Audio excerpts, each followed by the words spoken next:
నేనొచ్చిన ఈ పళని మురుగన్ టెంపుల్‌లో 365 రోజులు ఫ్రీగా అన్నదానం చేస్తున్నారు. ఒక్కరోజు కూడా మిస్ అవ్వకుండా పొద్దున్న 8 గంటల నుంచి రాత్రి 10 గంటల వరకు అన్నదానం చేస్తూనే ఉంటారంట. అంతేకాదు గుడి కింద ఎవరినడిగినా చెప్తారు దేవాదాయ సత్రం అంటే ఇక్కడ రూమ్ 300 నుంచి స్టార్టింగ్ ఉంటుంది. కాకపోతే మినిమమ్ ఇద్దరైతే ఉండాలి. నేను ఒక్కడినే వచ్చాను కాబట్టి నాకు రూమ్ ఇవ్వనన్నారు. ఎవరైనా తక్కువ బడ్జెట్‌లో చిన్నగా తమిళనాడు ట్రిప్ ప్లాన్ చేస్తే ఫస్ట్ పళని వచ్చేస్తే మీకు ఎటువంటి ఇబ్బంది ఉండదు. ఇప్పుడు టైం 1:30 అయింది. ఎలాగో గుడికి సంబంధించిన సత్రంలో రూమ్ ఇవ్వనన్నారు కాబట్టి బయట ప్రైవేట్ రూమ్స్ ట్రై చేస్తే నాకు తమిళ్ రాదని తెలిసి ఈ ఒక్క నైట్ పడుకోవడానికి 3000, 4000 అడుగుతున్నారు. ఎలాగో ఇంటికి వెళ్ళిపోదామని రైల్వే స్టేషన్‌కి వెళ్తున్నాను. ఎలాగో మనం ప్లాన్ చేయలేదు కాబట్టి. ఇంక వెళ్ళిపోతుంటే ఒక ముసలతను పిలిచి మా కోవిల్‌లో రెస్ట్ తీసుకోండి 150 రూపీస్ ఇవ్వండి చాలు అన్నారు. సరే అని చెప్పి వెళ్ళాను. ఇంతకీ మార్నింగ్ లెగిసి చూస్తే నా వెనకాతల కనిపిస్తున్నారు కదా శివుని కోవెలంట.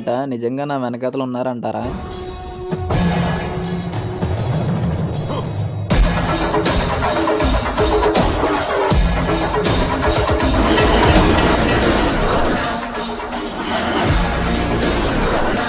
ఎందుకంటే ముందుసారి కూడా కుంభమేళాకి వెళ్ళాల్సిన వాడిని కాశీకి వెళ్ళాను. కాశీ నుండి ఒక్క రోజులో వచ్చేయాల్సింది 25 రోజులున్నాను.